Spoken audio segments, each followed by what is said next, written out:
नमस्कार सर, मेरा नाम शिखा मिश्रा है। हमारी जो युवा पीढ़ी है और जो आने वाली पीढ़ियां हैं, हमने श्री राम की और सनातन धर्म की एक अलग ही परिभाषा बनाई हुई है।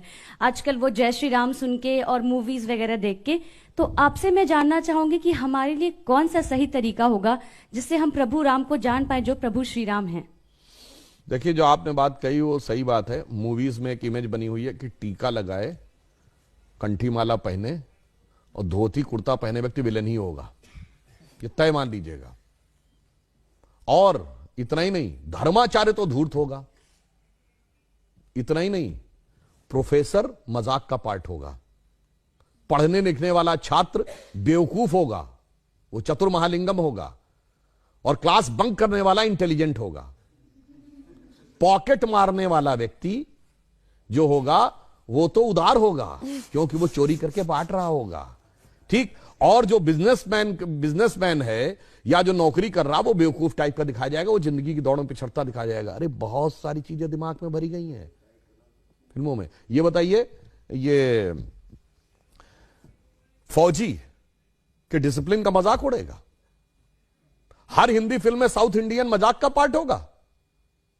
हम लोग के जन्म के आसपास के जमाने की फिल्म वो कौन सी थी, पड़ोसन, मास्टर पिल्लई, एक चतुरनार करके सिंगार, वो भी मजाक के पार्ट होंगे। और अभी इधर कौन सी फिल्म थी, इसमें खजाना खोजने के लिए जाते हैं, जिसमें वो कहता है कि गोवा तक पहुंचने के लिए कितना टाइम लगेगा। उसने कहा जब तक नाम बताऊंगा तो बता देगा, श्रीनिवास, वेंकटेश, फलाना, अय्यर, उसका ही मजाक। भाई ये क्या है, उत्तर दक्षिण में लड़ाना है। हर फिल्म में सरदार मजाक का पार्ट होगा। बहुत बड़ा षड्यंत्र था, ये एक लेफ्टिस्ट एजेंडा था। और इसमें मैं ये नहीं कह रहा हूं कि इस फिल्म वालों ने जान के किया है, वो तो बेचारे खुद भी नहीं जानते। उनका माइंडसेट ऐसा कि उसके टूल बन गए। तो नई पीढ़ी ने तो बहुत कुछ ऐसा ही देखा है और ये बड़े करीने से उसके दिमाग में बैठा दिया गया है। अरे भाई, हम लोग भी बच्चे थे तो ऐसी बात रहती थी, बाबा आ जाएगा, झोली बाबा पकड़ के ले जाएगा, तो मतलब वो दाढ़ी वाला बाबा ही झोली होगा। और मैं किसी के प्रति अवमानना नहीं करना चाहता, मगर एक बात बताइए, कभी किसी मौलवी को नेगेटिव रोल में दिखाया गया हो तो बताइए। इवन आतंकवाद वाली फिल्मों में भी उसको करेक्टर रोल में दिखाया जाएगा। ये सोचने की बात है। एक ही फिल्म में, अमिताभ बच्चन जी की फिल्म है 1970 के दशक की, जिसमें जब उनकी भाभी आती हैं और या मां अगर उनको प्रसाद देगी, मैं नहीं लेता ऐसा प्रसाद, मैं नहीं मानता ऐसे भगवान को जो गरीब का पेट नहीं भर सकता, उसी फिल्म में 786 का बिल्ला उनकी जान बचाता है और उसको यूं हाथ से लगा रखते। सोचिए कैसे दिमागों में चीजें भरी गई हैं। इसलिए मैं युवा पीढ़ी से कहूंगा, इस जगत प्रपंच से बाहर निकलिए और ओरिजिनल अपने टेक्स्ट पढ़िए। विवेकानंद का साहित्य पढ़िए, स्वामी राम तीर्थ का साहित्य पढ़िए, श्री अरविंदो का साहित्य पढ़िए। गांधी जी ने जो बात ये बताएं, आप सब ने शनि की 7.5 वर्ड सुना होगा। ये 7.5 का मतलब क्या होता है? शनि एक राशि पे 2.5 साल रहता है और वो इतना शक्तिशाली, जिसे ढैया कहते हैं आप, एक उसकी इतना शक्तिशाली होता है कि एक राशि आगे और एक राशि पीछे तक इंपैक्ट रखता है। यानी कोई बहुत पावरफुल है तो उसका इंपैक्ट एक स्टेप आगे एक स्टेप पीछे, तो 2.5, 2.5, 2.5, 7.5। तो कहते हैं ना, पहली ढैया, दूसरी ढैया, तीसरी ढैया। 12 राशियां हैं तो टोटल कितना हुआ? 12 × 2.5, 30 ईयर्स। तो शनि का रोटेशन साइकिल 30 ईयर्स है। भगवान राम के भी तो 7.5 लगी थी, कहा था तो बन गए थे। तो 2.5 साल मतलब 30 साल का रोटेशन साइकिल शनि का है। ये तो हमें हजारों साल से पता था, इनको कब पता चला? अभी 100-200 साल पहले।